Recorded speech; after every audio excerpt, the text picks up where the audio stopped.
Verses of the first book of Corinthians chapter 1 please. కొరింథీయులకు రాసిన మొదటి పత్రిక మొదటి అధ్యాయము మొదటి 9 వచనంలో మనం చదువుకుందామండి.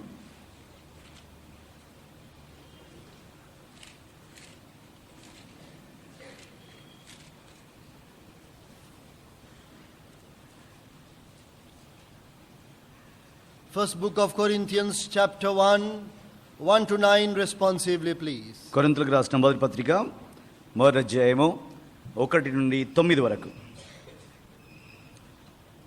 Paul, called to be an apostle of Jesus Christ through the will of God, and Sosthenes our brother.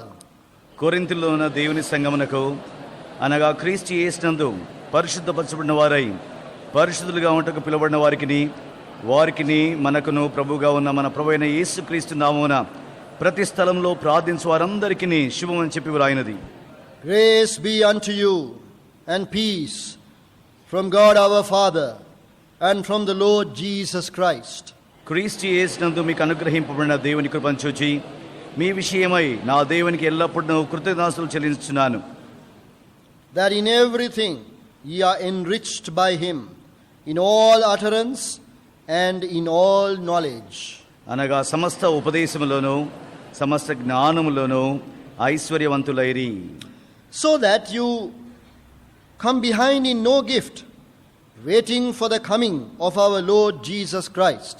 మన ప్రభువైన యేసుక్రీస్తు దినమందు మీరు నిరపరాధులై ఉన్నట్లు అంతం వరకు ఆయన మిమ్మల్ని స్థిరపరచును. God is faithful, by whom ye were called unto the fellowship of his Son Jesus Christ our Lord. Let us pray. ప్రార్థన చేసుకుందామండి. Our loving heavenly Father, ప్రేమగల మా పరలోకపు తండ్రి, our gracious God, మా కృపగల దేవా, we thank thee because thou art the faithful God. ప్రభువా నీవు నమ్మదైన దేవుడు కాబట్టి మిమ్మల్ని ఆరాధిస్తున్నాము. Thou wilt not change according to our actions and behavior. ప్రభువా మా యొక్క క్రియలు మా యొక్క ప్రవర్తనను బట్టి మీలో ఏమాత్రం మార్పు కలగదు, మీరు ఏమాత్రం మారరు.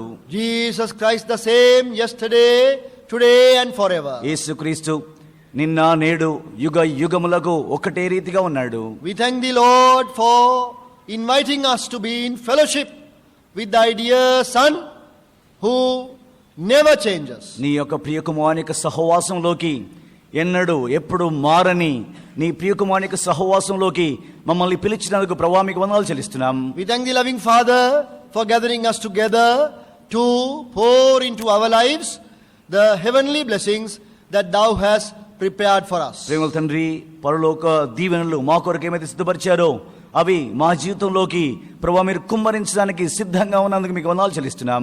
Lord, we pray that thou wilt enable each one of us present here to seek after such heavenly blessing. ప్రభువా ఇక్కడ సమావేశం మేమందరం కూడా ఆ యొక్క దీవెనల కొరకై మేము ఆశించినట్లుగా దయచేసి మాకు సహాయపడండి. Keep away every kind of distraction. ప్రభువా కలవరపరిచే ప్రతి దాని నుండి మమ్మల్ని దూరంగా ఉంచండి. Lord, we thank thee that thou hast given us a time to worship the Lord. ప్రభువును ఆరాధించడానికి ప్రభువా మీరు మాకు సమయం అనుగ్రహించారు, మీకు వందనాలు చెల్లిస్తున్నాం. And we believe that thy loving heart is satisfied by the worship and the love of thy people. నీ యొక్క ప్రేమ హృదయము నీ ప్రజల యొక్క ఆరాధన ద్వారా నీ ప్రజల యొక్క ప్రేమ ద్వారా సంతృప్తి చెంది ఉందని మేము నమ్ముతున్నాము. Now Lord, help us to focus upon this wonderful invitation that thou hast given to be in fellowship with thy dear Son. ప్రేమల తండ్రి, ఈ యొక్క అద్భుతమైన శీర్షిక నీ ప్రియకుమారుని యొక్క సహవాసంలోకి మీరు మమ్మల్ని పిలిచారు అనే ఈ యొక్క శీర్షిక మా గమనికకి ఇచ్చినందుకు మీకు వందనాలు చెల్లిస్తున్నాం. Teach us, Lord, and guide us and direct us. ప్రభువా దయచేసి మాకు నేర్పించండి, మాకు బోధించండి, నడిపింపు దయచేయండి.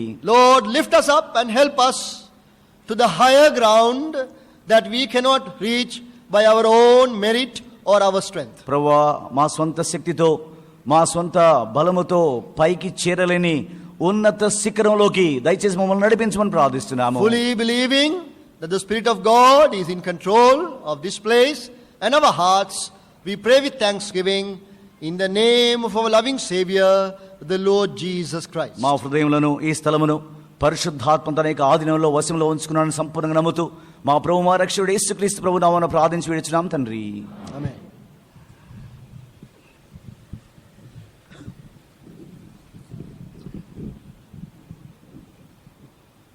We are gathered here to discuss about the great invitation that God has given to us in His great faithfulness. దేవుడు తన యొక్క గొప్ప విశ్వాస్యతలో మనకు అనుగ్రహించిన గొప్ప ఆహ్వానం గురించి మనం ధ్యానించడానికి ఈ చోట సమావేశమై ఉన్నాం. The faithfulness of God does not depend on the performance of man. దేవుని యొక్క విశ్వాస్యత, దేవుని యొక్క నమ్మదగిన స్థితి మనుషుని యొక్క క్రియలను బట్టి గాని ప్రవర్తనను బట్టి గాని ఏమాత్రము మార్పు చెందదు. The Corinthian believers started well when Paul was with them. కొరింథీ విశ్వాసులు అపొస్తలుడైన పౌలు వారి మధ్య పరిచర్య జరిగిస్తూ ఉన్నప్పుడు వాళ్ళు ఎంతో చక్కగా ఉండినారు. But when Paul left, trouble also began to come in.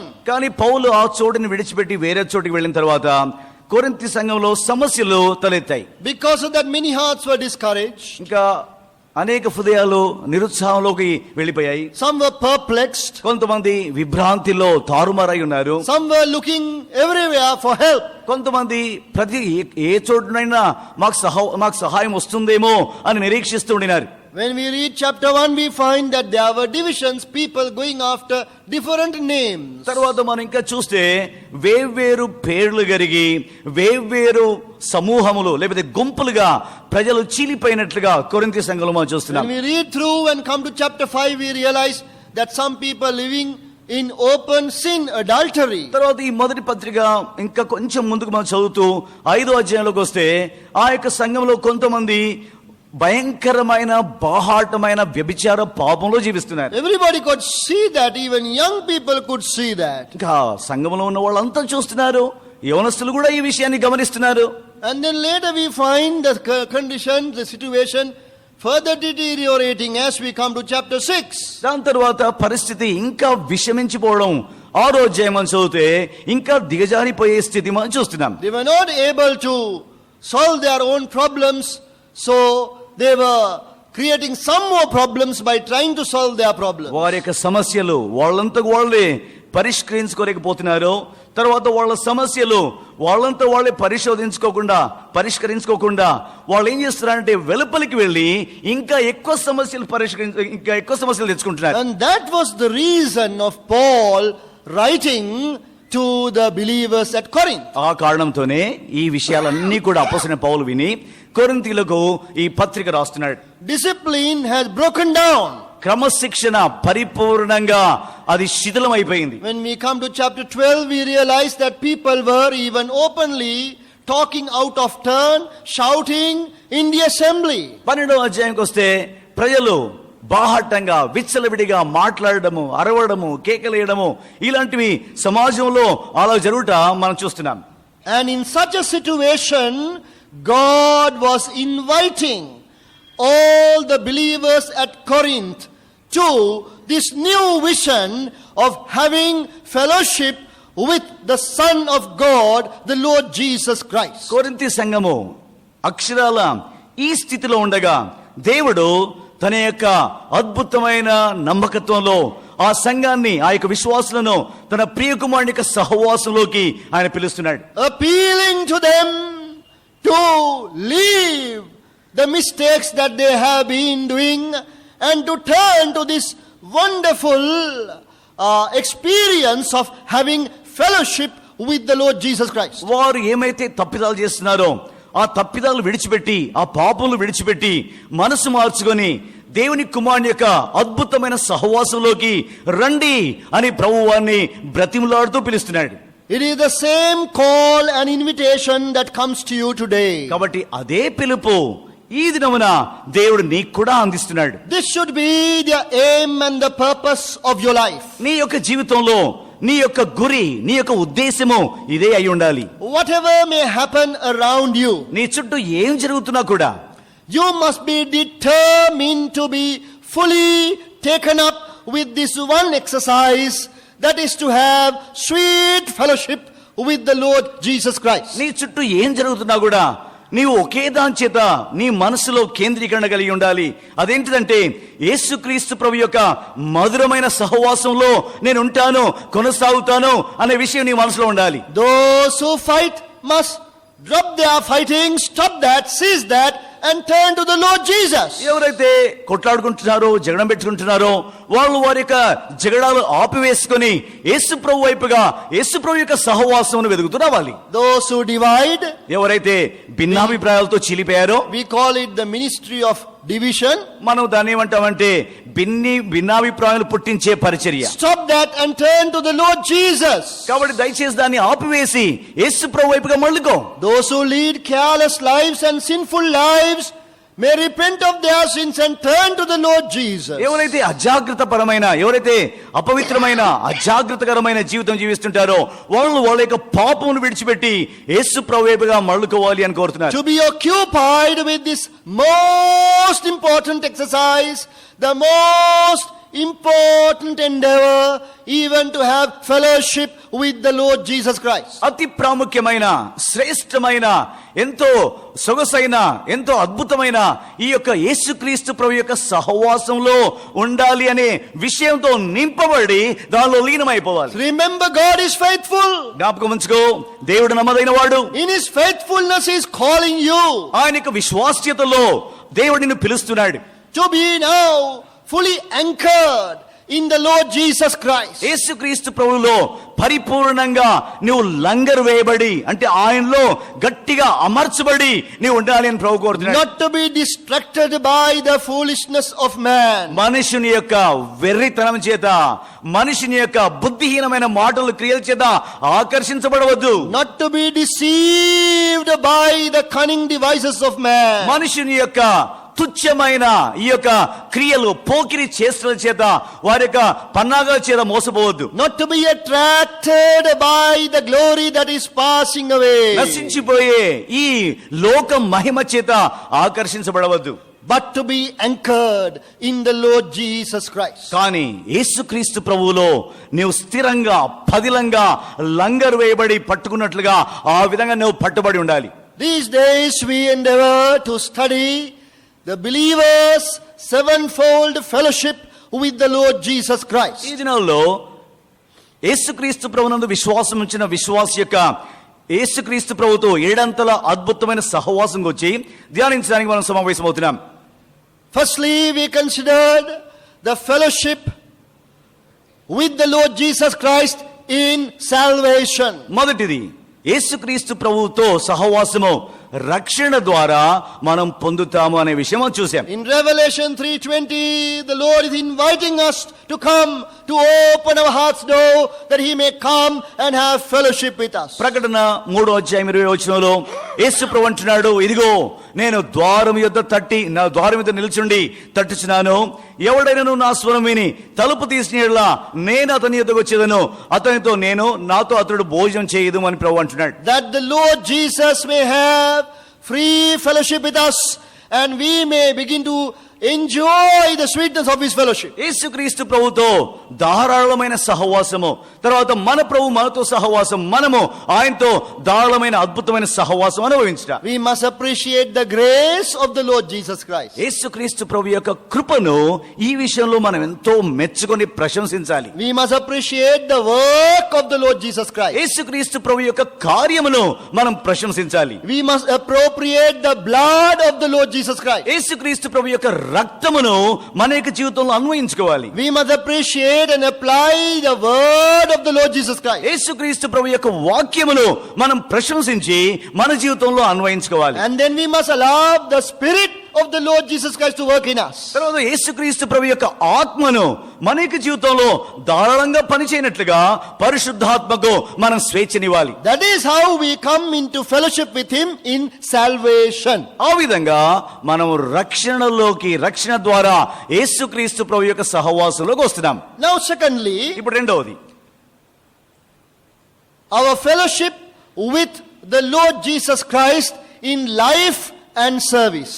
యేసుక్రీస్తు ప్రభు యొక్క సహవాసములో అంటే మన యొక్క జీవితంలో మన యొక్క సేవ ద్వారా ఆయన యొక్క సహవాసములో ఉండాలి. First one was our fellowship with the Lord Jesus Christ in salvation. మొదటిది రక్షణలో యేసుక్రీస్తు ప్రభుతో మన సహవాసము. Now secondly, our fellowship with the Lord Jesus Christ in life and service. మన యొక్క జీవితంలో రెండవది మన జీవితంలో తర్వాత మన యొక్క సేవలో యేసుక్రీస్తు ప్రభు యొక్క సహవాసంలో ఉంటూ చేయాలి. Matthew chapter 11 verse 29. మత్తయి సువార్త 11:29.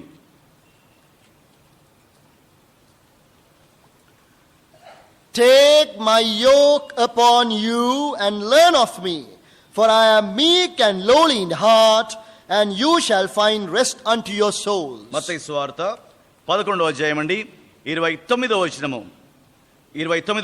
నేను సాత్వికుడను దీన మనస్సు గలవాడను గనక మీ మీద నా కాడి ఎత్తుకొని నా యొద్ద నేర్చుకొనుడి, అప్పుడు మీ ప్రాణములకు విశ్రాంతి దొరుకును. This is a very, very strange invitation. ఇది చాలా వింతైన ఆహ్వానము. The Lord Jesus is telling, please take my yoke upon you. యేసుక్రీస్తు ప్రభు అంటున్నాడు, నా కాడి మీ మీద మోపుకొనుడి. I wonder whether you have seen a yoke. మీరు కాడిని చూచారో లేదో నాకు ఆశ్చర్యం అవుతుంది. If you go to the village area, you can see them enough. మీరు గ్రామాలకు వెళ్తే పల్లెటూరులకు వెళ్తే ఈ యొక్క కాడిని మనం చూడొచ్చు. Even if you have seen a bullock cart pulled by 2 oxen, you can see the yoke. ఈ యొక్క రెండు ఎద్దుల బండి చూస్తే ఆ యొక్క రెండు ఎద్దుల మీద ఉండే కాడి మనం చూడొచ్చు. The Lord Jesus is using some simple language for us to understand the language of our village to show us what he wants us to do. యేసుక్రీస్తు ప్రభు సరళమైన సామాన్యమైన భాష పల్లెటూరులో అందరికీ అర్థమయ్యే ఆ యొక్క చక్కని భాష యేసు ప్రభు ఉపయోగించి మనం అర్థం చేసుకోవాలని కోరుతున్నాడు. The Lord Jesus says, I am carrying a yoke. యేసు ప్రభు అంటున్నాడు, నేను కాడి మోసుకొని వెళ్తున్నాను.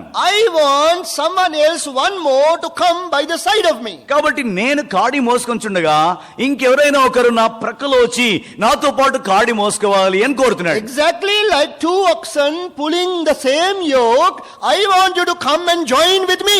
ఏ విధంగా అయితే రెండు ఎడ్లు ఆ యొక్క బండిని లేక కాడిని లాక్కుంటూ వెళ్తాయో అదే విధంగా నా ప్రక్కలో ఒక వ్యక్తి ఉండాలి, నా కాడిని మోసుకోవాలి అని ప్రభు కోరుతున్నాడు. I want you to be yoked together with me for life. జీవితకాలం అంతా కూడా నాతో కలిసి కాడిని మోయాలి అని ప్రభు పిలుస్తున్నాడు. So the fellowship that we can have with the Lord Jesus Christ in our life and service. కాబట్టి సహవాసములో తర్వాత జీవితంలో మన యొక్క సేవలో యేసు ప్రభుతో సహవాసములో ఉండాలి అని ప్రభు కోరుతున్నాడు. Everything that you do hereafter will be with the Lord Jesus Christ. You are doing together. ఇక మీదట నువ్వు చేసేది ఏం చేసినా కూడా యేసు ప్రభు యొక్క సహవాసంలో ఉండియే నువ్వు జీవిస్తావు, సేవ చేస్తుంటావు. This is the most wonderful thing about the Christian life. ఇది క్రైస్తవ జీవితం గురించిన చాలా అద్భుతమైన విషయం. It is Christ and me. క్రీస్తు నేను. Christian life is not me alone. క్రైస్తవ జీవితం అంటే కేవలం నేను మాత్రమే కాదు. The Lord Jesus Christ and me yoked together. క్రైస్తవ జీవితం అంటే యేసుక్రీస్తు ప్రభు తర్వాత నేను ఇద్దరం కూడా ఆ యొక్క కాడి క్రింద బంధించబడి ఉంటాం. Though it is something that we have so many times heard, but we must come to the good reality of this principle. ఎన్నో సార్లు దీని గురించి మనం విన్నా కూడా ఈ యొక్క నియమం యొక్క దీవెనలోకి మనము రావాలి. That we should be yoked together for life with the Lord Jesus Christ, pulling together. మన యొక్క జీవితాంతం వరకు యేసుక్రీస్తు ప్రభుతో ఆ కాడి క్రింద బంధించబడి మన ప్రభుతో పాటు కాడి మోసుకొని మన జీవితకాలం అంతా దాన్ని లాగుతూ వెళ్తూ ఉండాలి. No other guru in the world, in this world, will offer you something like this. ఈ లోకంలో ఏ గురువు అయినా ఇలాంటి కాడిని ఇలాంటి విషయాన్ని రండి నేను ఇస్తాను ఎవరు చెప్పలేదు. Every guru will say, now I have shown you the way, now you come behind me. ప్రతి గురు ఏమంటాడంటే నేను మార్గం చూపెడుతున్నాను, నా వెనుక రా అని పిలుస్తుంటాడు. But the Lord Jesus says, take my yoke upon you and learn of me and come together with me. కానీ యేసు ఏమంటున్నాడంటే నా కాడి మీ మీద మోసుకొని నా యొద్ద రండి, నా యొద్ద నేర్చుకోనండి, నాతో కలిసి రండి అని ప్రభు అంటున్నాడు. In this wonderful experience of being yoked together with the Lord Jesus Christ, the Lord is giving us 5 wonderful invitations. యేసుక్రీస్తు ప్రభుతో ఈ కాడిని మోసుకొని వెళ్ళుటలో యేసు ప్రభు 5 అద్భుతమైన చక్కని ఆహ్వానాలు మనకిస్తున్నాడు. I see them as the greatest 5 invitations that are found in the Word of God. దేవుని యొక్క వాక్యంలో మనము దేవుని యొక్క గొప్ప 5 ఆహ్వానములను మనం చూస్తున్నాం. All 5 invitations come from the Lord Jesus Christ. ఈ యొక్క 5 ఆహ్వానములు యేసుక్రీస్తును తానే స్వయంగా ఇస్తున్నాడు. And he has now asked us to come and take the yoke upon us. మన మీద తన యొక్క కాడి మోసుకోవాలి అని ఆహ్వానిస్తున్నాడు. As we go together. మనం కలిసి వెళ్తుండగా Now these are the 5 invitations that you need to respond to this morning. యేసుక్రీస్తు ప్రభుతో కాడి మోసుకొని వెళ్తుండగా ఈ 5 ఆహ్వానాలు యేసు ప్రభు ఇస్తున్నాడు. కాబట్టి ఈ 5 ఆహ్వానాలకు ఈ ఉదయ కాలం నువ్వు స్పందించాలి. Firstly, John 7:37. మొదటిది యోహాను సువార్త 7:37. John 7:37. In the last day, that great day of the feast, యోహాను సువార్త Jesus stood and cried, saying, If any man thirst, let him come unto me and drink. యోహాను సువార్త 7వ అధ్యాయం అండి 37వ వచనము. ఆ పండుగలో మహాదినమైన అంచెదినమున యేసు నిలిచి ఎవడైనను దప్పిగొనిన యెడల నా యొద్దకు వచ్చి దప్పి తీర్చుకొనవలెను. If any man thirst, let him come unto me and drink. ఎవనికైనా దప్పిగలిగితే వచ్చి నా యొద్ద త్రాగవలెను అని యేసు అంటున్నాడు. That was hot summer. అది చాలా తీవ్రమైన ఎండ వేళలు. Sun was blazing over Jerusalem. ఆ యొక్క ఎండ యెరూషలేం పట్టణం మీద ఎంతో తీక్షణంగా వేడిగా ప్రకాశిస్తుంది. People had come in large numbers to the festival in Jerusalem. యెరూషలేములో మహా పండుగ కొరకై ప్రజలు గుంపులుగా తండోపతండాలుగా వస్తున్నారు. From time to time they will slowly get up and go and drink some water and come back. కాబట్టి సమయానుకూలంగా ప్రజలు ఆ పండుగలో లేచి బయటికి వెళ్లి నీళ్లు త్రాగి వస్తుంటారు. They were all feeling thirsty. ఎందుకంటే ఎండ తీవ్రంగా ఉంది, దాహం అవుతా ఉంది. At that time the Lord Jesus was walking up and down. ఆ సమయంలో ఆ పండుగ దినమున యేసు ప్రభు వారి మధ్య సంచరిస్తా ఉన్నాడు, among the people. ప్రజల మధ్య. And he stood and shouted and cried out. నిలువబడి కేక వేసి ఈ విధంగా పిలుస్తున్నాడు. If any man thirst, let him come unto me and drink. ఎవరికైనాను దప్పిగని ఉంటే వారు నా యొద్దకు వచ్చి దప్పిక తీర్చుకొనవలెను. People were stunned. Immediately they stopped and looked at the Lord Jesus. యేసు ప్రభు కేక వేసి ప్రజల మధ్య నిలవబడి కేక వేసి విధంగా చెప్పగానే అందరూ విభ్రాంతి నుండి ఒక్కసారి యేసు ప్రభు వైపుగా మళ్ళీ వారు చూచారు. What a great invitation this is. ఎంత గొప్ప ఆహ్వానం ఇది. What a strange type of invitation this ఎంత is. వింతైన ఆహ్వానం ఇది. We have been going out slowly to drink water from time to time. సమయానుకూలంగా ప్రజలు లేచి వెళ్లి నీళ్లు తాగుతుంటారు. There are so many people here. ప్రజలు ఎంతో మంది ఉన్నారు. But this man is telling something. కానీ ఈ మనుషుడు ఒక వింతైన విషయం చెప్తున్నాడు. If any man or woman is thirsty, let him come unto me. ఏ పురుషుడైనా, ఏ స్త్రీ అయినా, ఏ మనుషుడైనా దప్పిగా ఉంటే నా యొద్దకు వచ్చి దప్పిక తీర్చుకొనవలెను. Immediately they began to give their ears to listen to what this man had to say. కాబట్టి ఈ మనుషుడు ఇంకా ఏం చెప్పనన్నాడో వాళ్ళు జాగ్రత్తగా ఆ యొక్క చెవులు నిక్కబడిసి వింటున్నారు. Obviously the Lord Jesus was not talking about the physical thirst that we have. నిశ్చయంగా యేసు ప్రభు కేక వేసి అలా చెప్పినప్పుడు భౌతిక దాహానికి వచ్చి ప్రభు అసలు మాట్లాడడం లేదు. Lord Jesus was talking about the spiritual thirst that every man and woman suffer from. ప్రతి మనుషుడు, ప్రతి స్త్రీ ఆత్మ సంబంధమైన దాహం చేత వారు తహతహలాడుతున్నారు, బాధలో ఉన్నారు.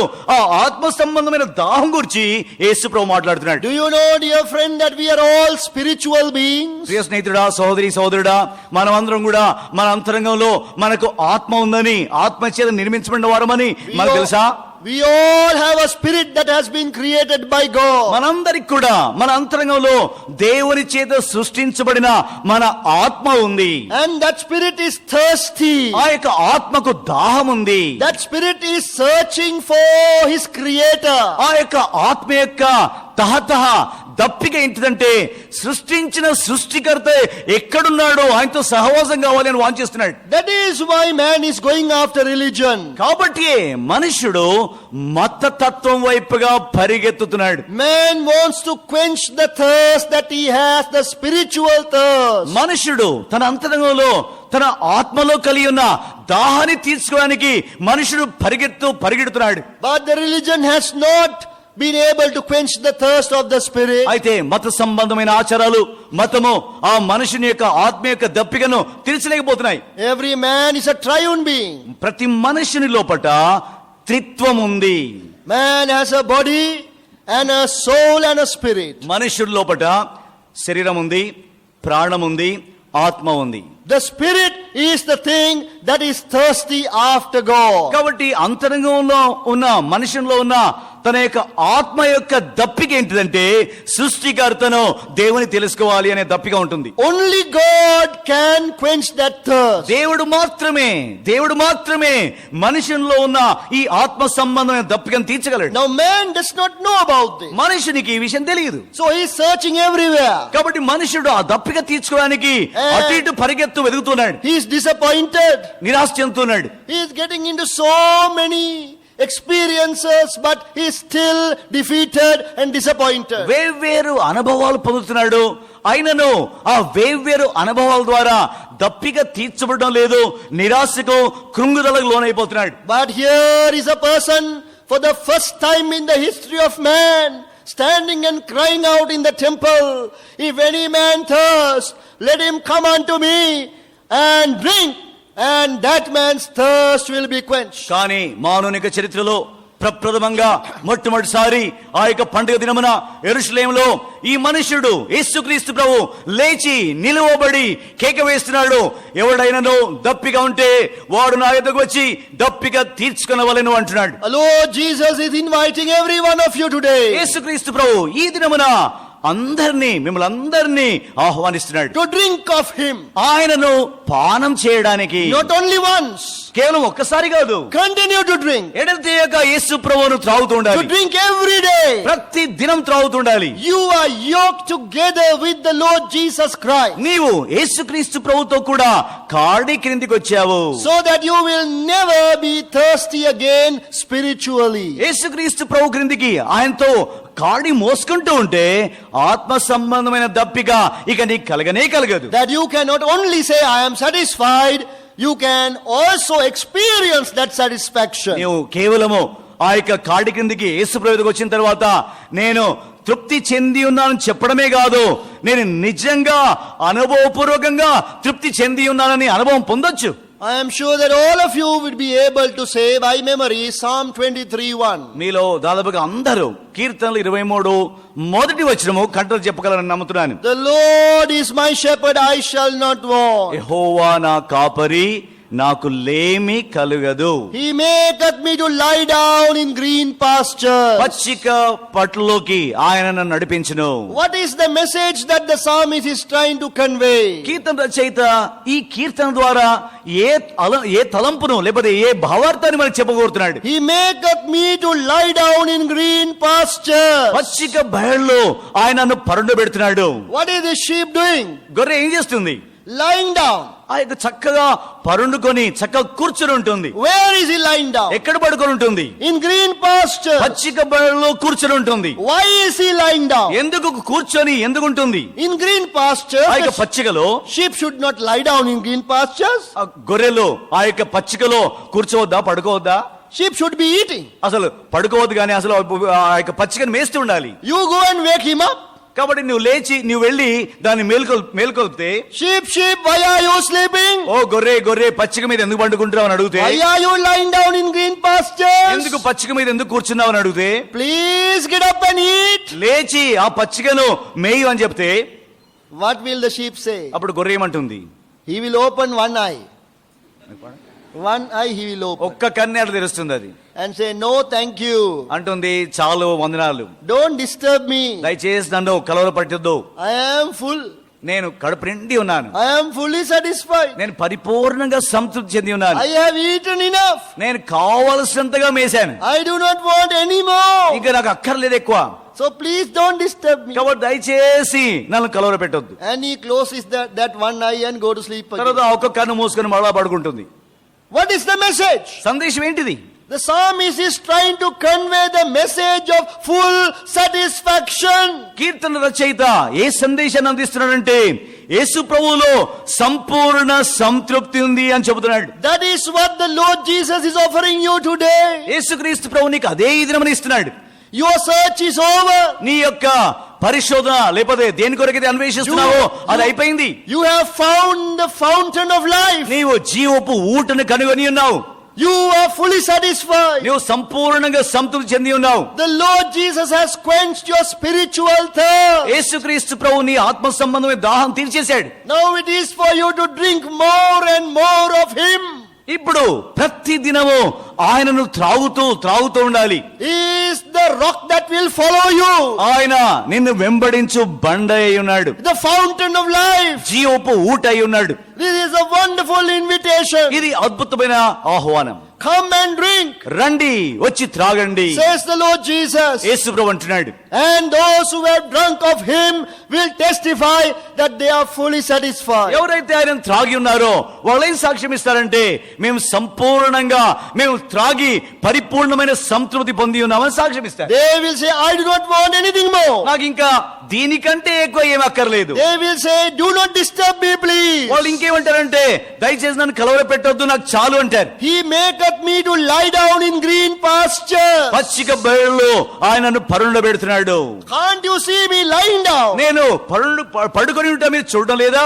Why are you disturbing me? ఎందుకు నన్ను కలవర పెడుతున్నారు? I am fully satisfied. నేను పరిపూర్ణంగా సంతృప్తి చెంది ఉన్నాను. This is what God has to offer you. కాబట్టి దేవుడు నీ కొరకై కలిగి ఉంది ఇదే. This is the great invitation of the Lord Jesus. యేసుక్రీస్తు ప్రభు యొక్క ఈ గొప్ప ఆహ్వానము. Come and drink. రండి వచ్చి త్రాగండి. The second invitation, రెండవ ఆహ్వానం Matthew chapter 11 verse 29 again. మత్తయి సువార్త 11:29 మరల.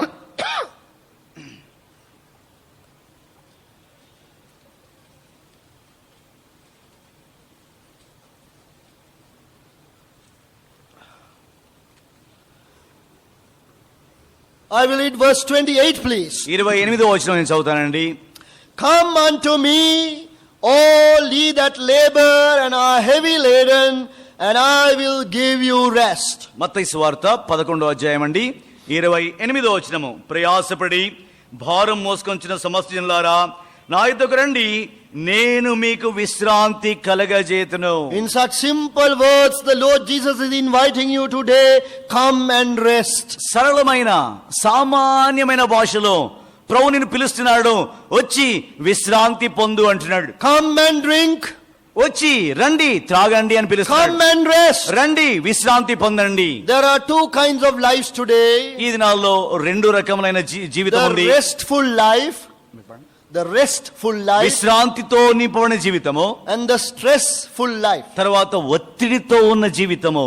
Which life you enjoy today? ఏ జీవితం నీవు ఆరగిస్తున్నావు? If you want the restful life, you accept the invitation of the Lord Jesus. విశ్రాంతితో కూడిన జీవితం నీవు కావాలి అంటే యేసుక్రీస్తు ప్రభు యొక్క ఆహ్వానం నువ్వు అందుకోవాలి. This is the meaning of your fellowship with the Lord Jesus in life and service. యేసుక్రీస్తు ప్రభు యొక్క సహవాసములో అంటే నీ యొక్క జీవితంలో నీ యొక్క సేవలో ఈ సహవాసంలో ఉండాలి అని ప్రభు పిలుస్తున్నాడు. Come and rest. రండి విశ్రాంతి పొందండి.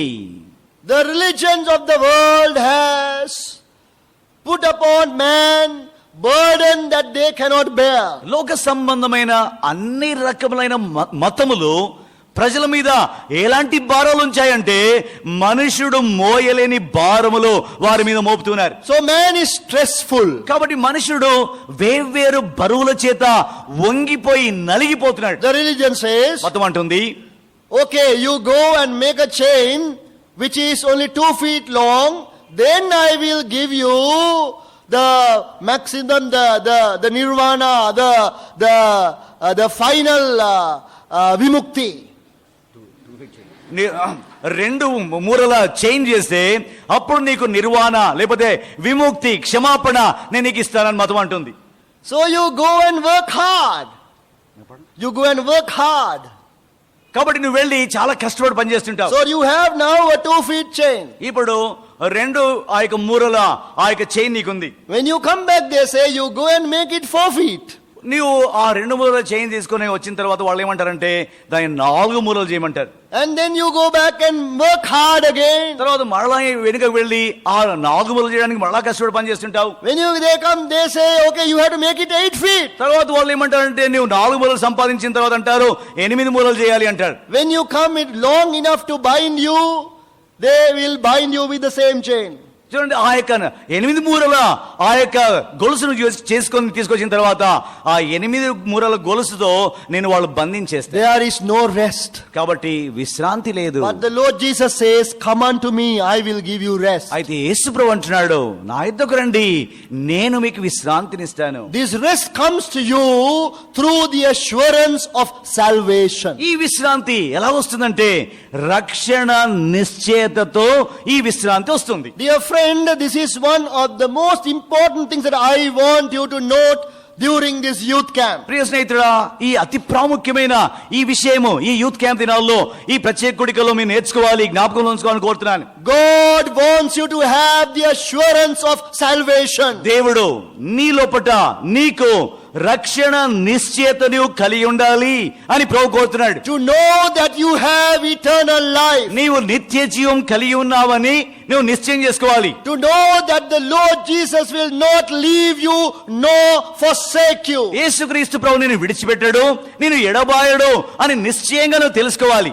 That alone will give you, only that will give you restful life. అది మాత్రమే నీ హృదయంలో నీ జీవితంలో నిజమైన విశ్రాంతిని కలిగిస్తుంది. Many young people suffer from this problem. చాలా మంది యవనస్తులు ఈ సమస్య చేత వారెంతో పీడించబడి ఎంతో కుమిలిపోతుంటారు. Today, because you are in the youth camp, you feel like being saved. You are a saved person. ఈ దినాల్లో నీవు యూత్ క్యాంప్ కూడికల్లో ఉన్నావు కాబట్టి, ఈ ప్రత్యేక కూడికల్లో అందరితో పాడుతున్నావు కాబట్టి నువ్వు అనుకుంటావు నేను రక్షణ పొందినా అనుకుంటావు.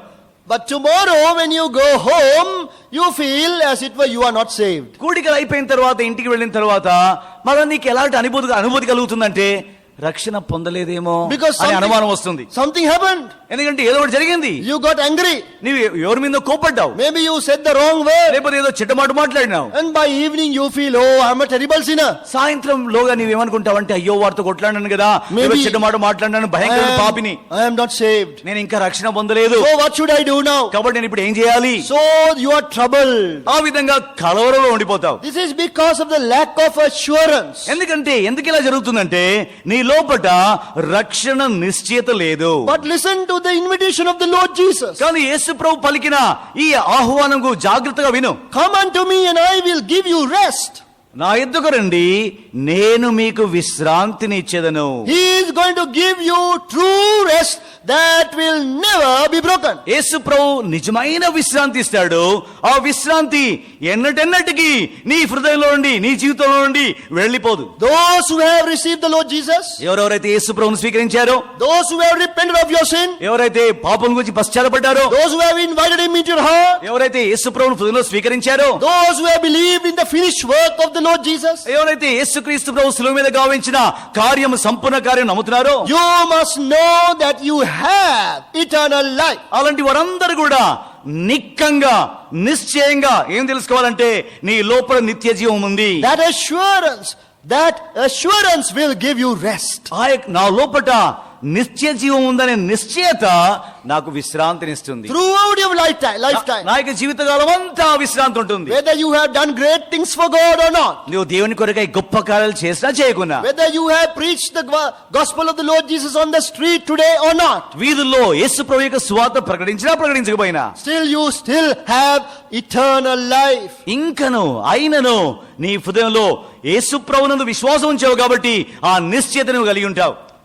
First book of John chapter 5 verse 30. యోహాను రాసిన మొదటి పత్రిక 5వ అధ్యాయము 13వ వచనం. This verse I memorize the day that I was born again. ఈ వచనము నేను కంటలు పెట్టాను. ఎప్పుడంటే ఏ దినమైతే నేను తిరిగి జన్మించానో ఆ దినమున ఈ వచనాన్ని కంటలు నేర్చుకున్నాను. I want you to memorize it today. నేను ఈ దినమున కంటలు పెట్టాలని కోరుతున్నాను. If you do not know that verse already, ఈ యొక్క వచనం ఇంతకు మునుపే మీకు తెలియకపోతే దయచేసి కంటలు పెట్టండి. This will give you rest. ఇది నీకు విశ్రాంతినిస్తుంది. These things have I written unto you that believe on the name of the Son of God, that you may know you have eternal life. 1 John 5:13. మొదటి యోహాను 5:13. దయచేసి వినండి. మొదటి యోహాను 5:13. దేవుని కుమారుని నామమందు విశ్వాసముంచు మీరు నిత్య జీవం గలవారని తెలుసుకున్నట్లు నేను ఈ సంగతులను మీకు వ్రాయిచున్నాను.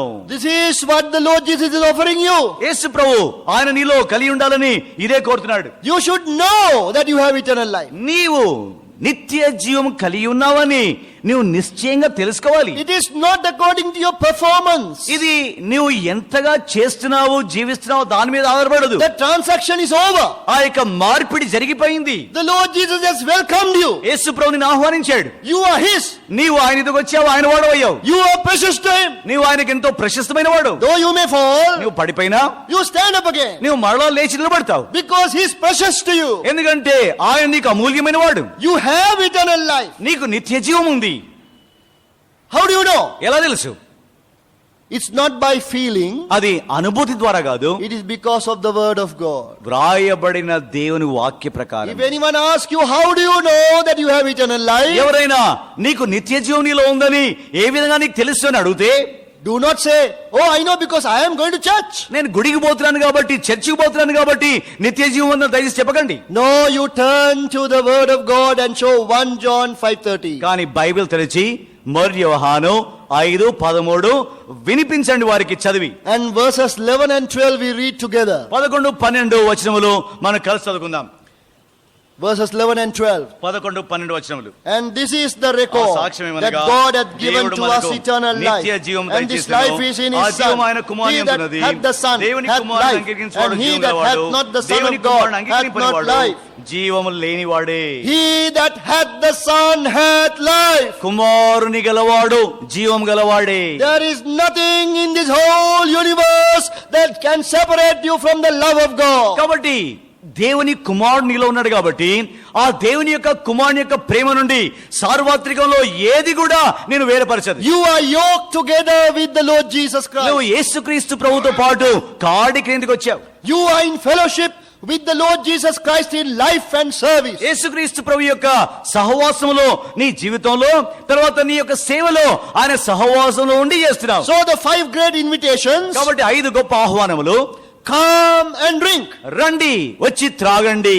Come and rest. రెండవది వచ్చి రండి వచ్చి విశ్రాంతి పొందండి. That rest comes to you because of the assurance of salvation. ఆ విశ్రాంతి నీకు ఎందుకు వస్తుందంటే రక్షణ నిశ్చయతను బట్టి ఆ విశ్రాంతి వస్తుంది. Just one more verse, Romans chapter 8 verse 38. ఇంకో వచనం ఉంది రోమా 8:38.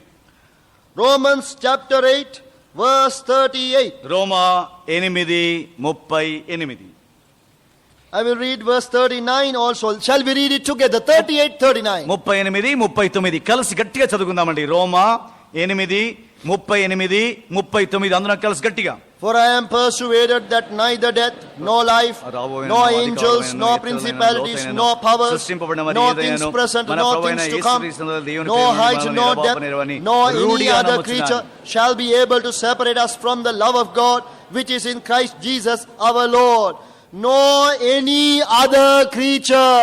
సృష్టింపబడిన మరి ఏదైనాను.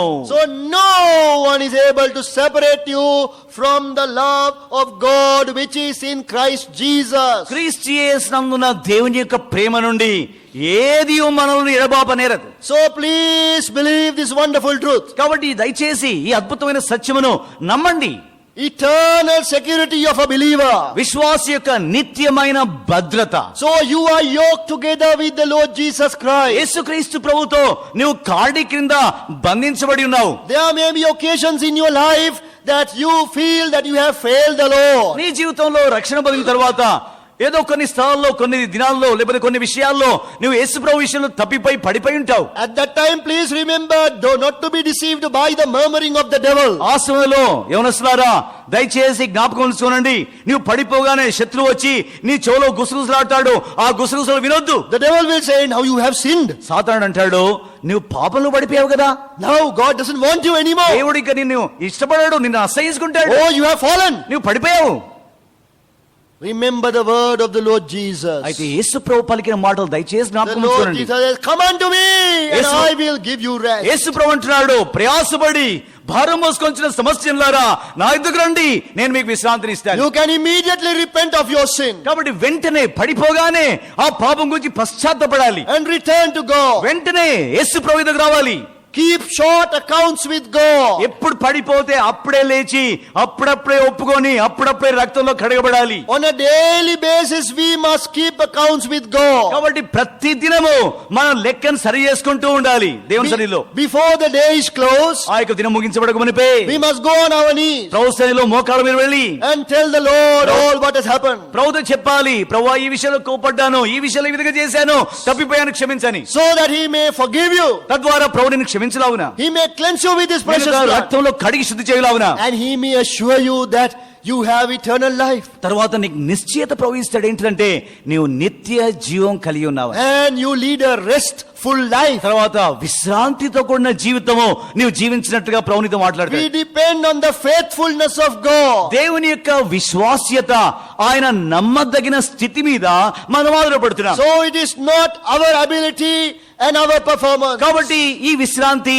ఈ నెమ్మది మన స్తోమత, మన సామర్థ్యము, మన జీవించే విధానం మీద ఆధారపడదు. So enjoy this wonderful life. కాబట్టి ఈ యొక్క అద్భుతమైన జీవాన్ని, ఈ యొక్క అద్భుతమైన జీవాన్ని అనుభవించు. Accept the invitation of the Lord Jesus. యేసుక్రీస్తు ప్రభు యొక్క ఆహ్వానాన్ని అందుకో. Come and drink. వచ్చి త్రాగు, Come and rest. రండి, విశ్రాంతి పొందండి. Shall we spend some time in prayer? కొంతసేపు ప్రార్థన గడుపుదామండి.